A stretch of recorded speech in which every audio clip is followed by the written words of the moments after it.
wala bang shoutout? Wala shoutout po si ma'am. Shoutout na ako. Ay, ma'am, baka may shoutout ka. Wala. Hindi, wala daw. Okay, wala. shoutout ikaw. Wala, no? Wala. Alright, ayan. Ayun na nga. Okay na kayo? Baka gusto nyo si Sir John. Kasi si Sir John mas may alam siya sa mga 4x4. Sige, para ma-explain din sa atin yung 4x4. Oh, sige, ma'am. Ikaw na mag-testing ng 4x4. Huwag mo na ako isama dyan. Diyos ko naman. Pagtatanong na lang kay sir. Sige, diba? ako na lang magdadrive na magdadrive. Sige, ma'am. Kasi tinuro niya sa akin, kaya hindi ako confident ipaliwanag eh. Baka magkamali. Baka naman kaya nyo. Hindi ko kaya. Ito, 200 oh. God! Ito, 400 part-time na. Part-time? Ayan oh. Ako ko talaga. Tabi mo naman doon. Ay, ito-charge mo na. Dito. Mag-charge mo na kayo. Ay, di. Magpapalit lang po ng Okay. Sige. battery. Tagin ka na siya. Teka lang. Ba't kasi nandito ako sa daanan nila? Siga ako. Alright, so ayan, welcome to the part 2 of our test drive episode, and now we're with Sir John, the sales manager here in Jeep Alabang. Ayan. Si Sir John, isa sa mga expert pagdating dito sa Jeep.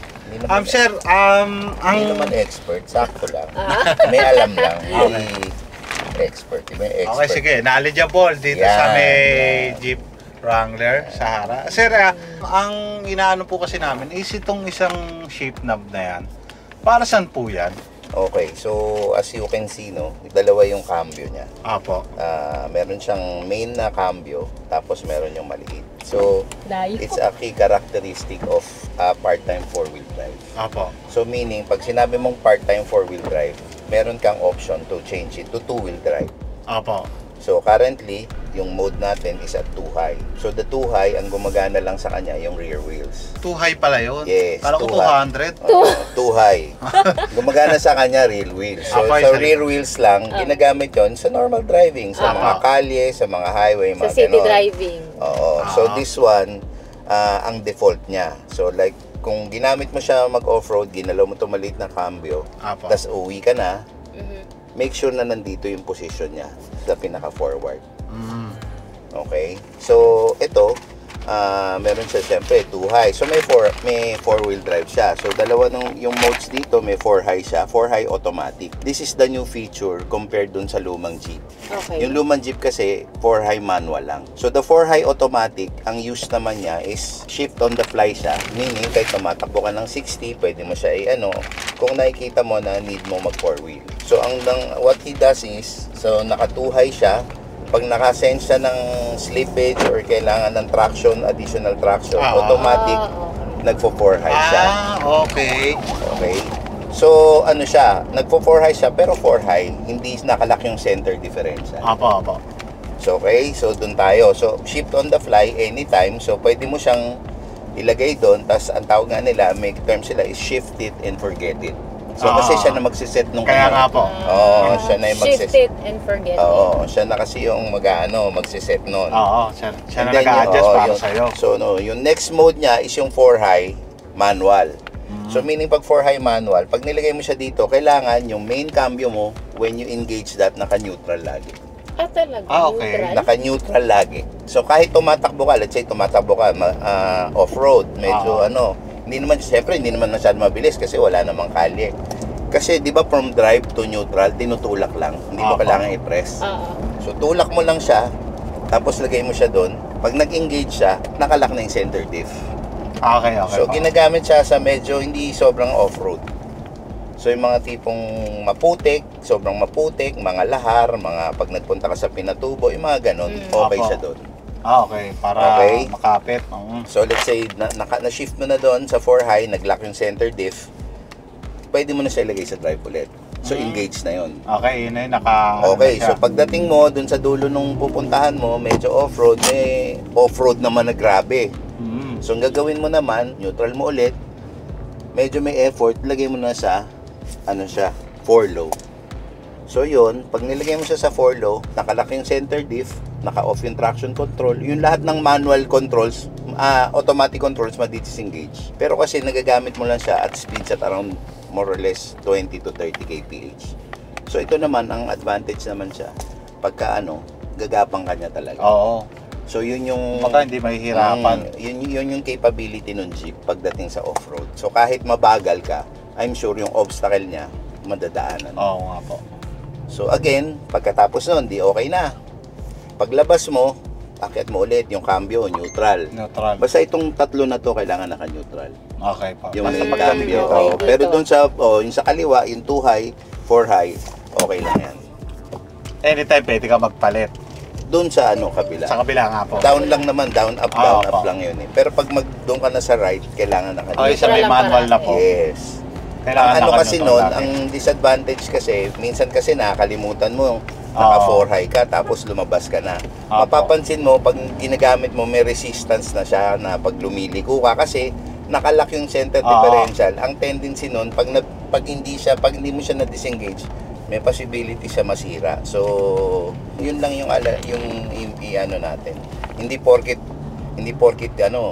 madali masira, ganun. Kailangan alam mo din yung correct way of using the four-wheel drive. So, for you to kailangan nyo siya ma-experience. Pag nag-trail, kailangan nyo siya ma-experience. It's not, it's a basic four-wheel drive system. Almost same as dun sa mga bago na mga pick-up, yung mga ganun, pareho na siya.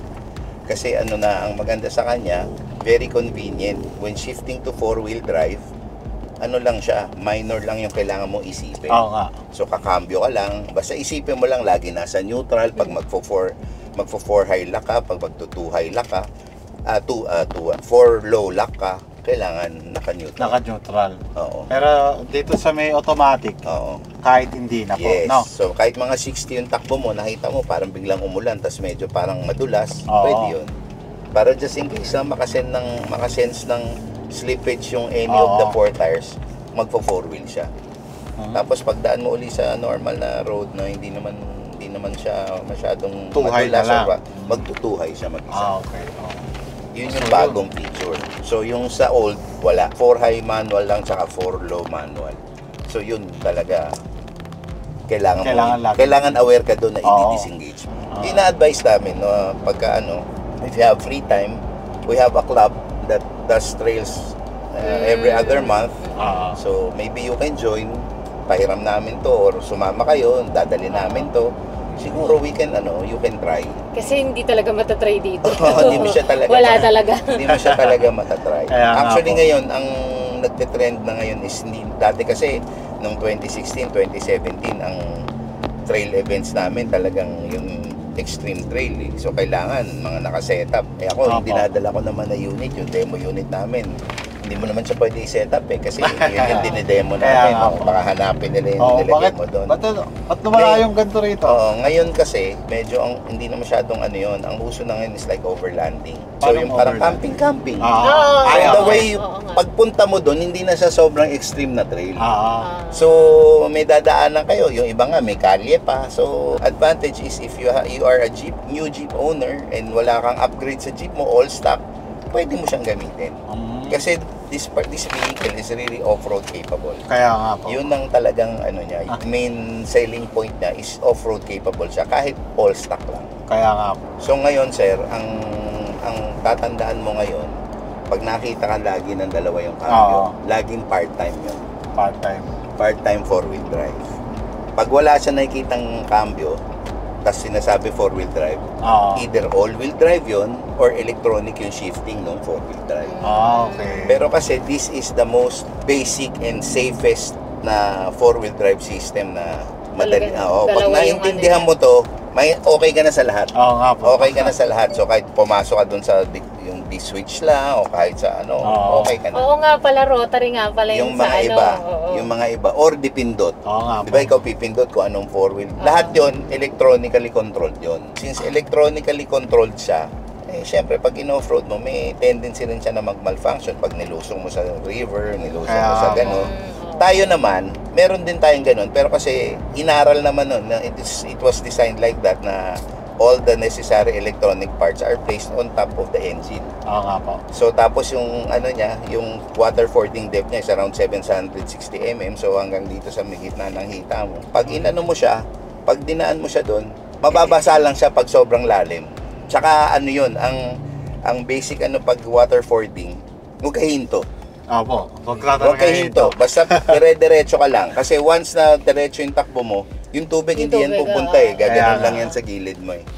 And then the rule, pagka when you cross a river, syempre hindi ka naman pupunta mag-isa. So kung marami kayo, palagpasin mo muna yung nasa unahan. Huwag kayong sunod-sunod. Kasi pag nagka-trouble, lahat kayo basa. Stuck. Papasok yung, pag guminto kayo, papasok yung tubig eh. That is also one of the reasons why, for a 5 million car, hindi power seats. Okay. Tama, so kung power seats ka, pinasok ka ng tubig, kung nag-stuck ka na nakaganyan, hindi mo na adjust kasi nag-short kasi basa. Oo nga naman, tama. Yun yung isa sa manual. kasi minsan isipin 5 million hindi pa manual pa, yun yung nun. Tapos also pag nabasa, pwede mo tanggalin yung carpets pagdating sa inyo, pwede mo i-washing machine, tapos yung floor pwede mo siya i-hose, tapos i-drain mo lang, may drain plug siya, so very madali siya i-maintain. Yun ang isa sa mga kailangan natin tandaan pag nagpo-4 wheel mo, yung Jeep Wrangler mo or yung Jeep Gladiator. So again, kung gusto nyo makita yung mga sasakyan natin, please drop by our showroom, A301 Commerce Avenue, Westgate Center, Alabang, Muntinlupa, Jeep Alabang. So, dami po nilang unit doon ngayon. Kita po tayo doon. So hindi lang kami Jeep, may Ram din kami, may Dodge din kami. Pwede mo mag-U-turn dito? Pwede, wala namang sign eh. Pwede naman. Basta walang sign. Basta wala namang MMDA. Tsaka MMDA, hinihindihan mo lang. Kaya natitikitan nun. Wow! Gamit mo Jeep eh. Diba? Tsaka nakita niyo naman yung driver ko. I-like and follow niyo yung page ng driver ko. Kasi minsan lang may mag-drive sa akin na ganito kasi. Diba? Ako daldal ng daldal sa nagda-drive ka. Kaya I take this call. Melos ba to? Hindi ko alam. Hoy, pagkakal ka ninyo. Hindi po bukas, tangi.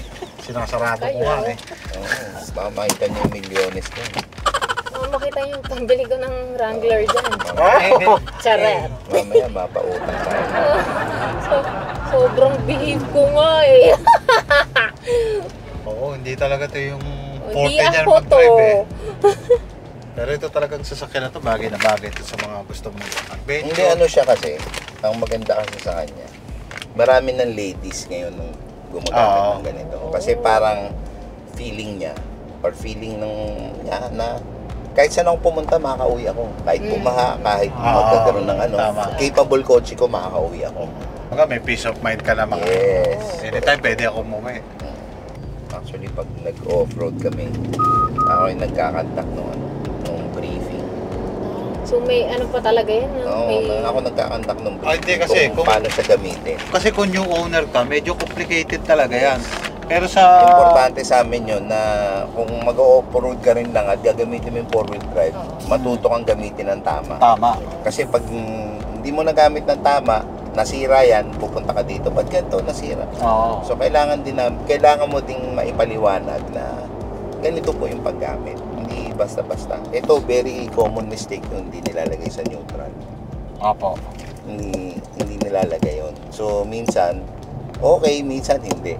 Tapos pag dun sa 4 low, minsan pag shift mo, ayaw. Huwag mo siya pipilitin, kaya mo ito mabalik. Kaya mo mabalik itong yung niya, yung pinaka-shaft ng shifter. So kailangan ilagay mo ulit siya sa atras abante mo kasi yung gears, mamaya hindi kailangan magganon yun eh. Kung magkatapat yun, hindi mo siya mapapasok. Kailangan sakto. So hindi yun, normal yun. Gusto mo, magkabugi-bugi yung ngipin mo. Yun, sira. Tapos pupunta ka sa amin, sabihin mo, ganun. Diba? O kaya, tama nga naman. O kaya, ano kaya to? 4-wheel drive. Pin-4-wheel. Nandito ka lang. Nilagay mo dito sa manual. Tapos di nag-lock yun. Pag lumiligo ka, ba't ganun? Parang nanginginig, parang may kumukontra. Yun na yun. Pinilit mo, sira. Kaya dapat alam mo talaga. Yun yung mga common mistakes, sir. Yes. Sabihin, hindi na briefing. Hindi, unang-una, pag binili mo yon, dapat kahit pa paano, mabanggit ng ahente sa iyo. Kailangan masabi niya na, na pag pumunta ka dito, Pag pumunta ka dito sa... Kasi syempre, pag dinemo sa'yo, lahat na nakikita mo, kailangan i-demo. So may kita mo to, ayan yan, dalawa yung cambio. Kaya nga, papaliwanag mo na. Kaya mas maganda talaga maintindihan at maunawaan kung paano ginagamit. Bago ka kung talagang gusto mo siyang gamitin na 4-wheel, sama ka sa amin. Oo. Para pag dalawa lang yan eh. Either matripan mo mag-off-road or mag-outdoor. Or ayaw mo. Dalawa lang yan. So pag natripan mo mag-outdoor, nandun na, magsisimula na. Unang-una mo i-upgrade, papalit kang gulong, mud tires. Siyempre. Tapos, hindi, kulang pa. Maganda yung ganun, as po. needed. Yung iba kasi mga clients namin, hindi pa nila natitesting. Diretso kagad sa setup. Ganun. Marami nang beses na nangyari yun. Tapos sumama sa amin. Nalaman nila, yung setup nila, hindi obra dun sa mga trail na pinupuntahan. So, ibig sabihin, nasasayang. Oo. Wala. Kailangan ko magpalit nito. Kailangan ko magpalit ng gulong, sumasayad. Yung mga ganon. Ang maganda kasi doon, let's say for example, kung sa sarili mo, alam mo naman kung ano yung pinaka-extreme mo na pupuntahan eh. Diba? Actually, yung pinaka-safe, kung stuck ka lang, pag hindi mo kaya, huwag kang pumunta. Pero kung medyo may konting upgrade ka, naka 2-inch lift ka, naka mud tires ka, laban na yun kahit saan. Nasa lakas ng loob mo na lang yun. Kaya nga po. Eto, bagay na bagay ito. Palakasan pala ng loob eh. Hindi kasi yan eh. Alam mo dapat yung limitations nung sasakyan. Diba? Hindi porkit. Porkit jeep.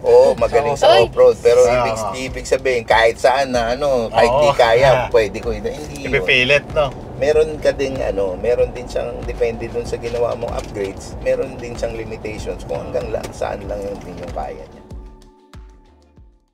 Ayan. Sir John, please do invite our car buddies. Hi, hello.